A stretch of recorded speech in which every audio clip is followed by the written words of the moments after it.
Warning, censorship. Warning, censorship. Warning, censorship. Well, I've had the theory for a while now that one of the reasons why Canada is making travel so very difficult is that the government doesn't want you to see other places where life is normalizing. And by so difficult, I don't just mean the 14-day quarantine to come back home, which bans so many forms of travel, because who can take 14 days after a short business trip? Or if you were to take a longer vacation, who can add on 2 weeks and time off? I think that's designed to dampen the number of people who go abroad at all. And then the actual COVID hotels at the airports, where you have to stay in a crappy hotel at an extremely high price, really like a prisoner. I think that was deliberately designed to be an awful experience and deliberately designed to be a media scandal, again, to scare people away from traveling.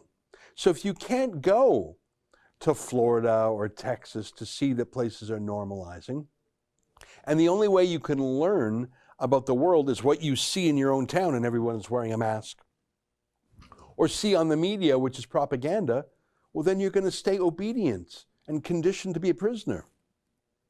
And this is a theory of mine, having not left the country for 14 months myself. As you may know, in the before times, I traveled to the United States from time to time, and I had a bit of a habit of traveling to the United Kingdom for various reasons, including our interest in the case of Tommy Robinson, who fought a series of free speech battles, which were of great interest to us and to me. I haven't been over there since March of 2020. So I can only figure out the world through the eyes of the media too, and it's a difficult thing. But a couple of weeks ago, we sent one of our youngest reporters, Lincoln J., and we sent him to the UK to do some stories on some fight the fines cases we've had over there, and to look around. And the very first thing we realized is that they only have a 5-day quarantine going into the UK, and you don't have to serve it at a quarantine jail in the airport. And once Lincoln got through his 5-day mini quarantine, even before that, frankly, he could see out of his hotel window that people were getting back to normal. The pubs, while not open inside, all had their patios open. And Lincoln is there right now. He joins us via Skype. Lincoln, great to see you. You've been over there in the UK for more than a week now. If you had to sum it up, how would you describe it and compare it to Canada? Well, first of all, like you said, having the patios open is huge, right? It gives people something to do. But besides that, you can go to the gym right now, work out. You don't wear a mask inside the gym. I think that would be a huge shocker to most Canadians, the fact that you don't have to wear a mask inside of a gym, which is a closed indoor facility. So that is like the first culture shock. But nonetheless, the whole vibe here is different. I would say, like, my estimate is that 2 to 3 out of 10 people aren't wearing masks, and that's on the tube, like the tube being the subway in Toronto. And when you don't wear a mask, no one tells you to put one on. In Canada, if you go into a grocery store without a mask, you'll have a number of people telling you to put the mask on. So that is it's honestly been a bit of a culture shock. And I don't think you mentioned, but they are planning to open indoor dining on Monday. They're going to be opening amenities in gyms such as steam rooms and saunas. So unless they do something crazy, it seems that life might be largely returning back to the UK. Yeah.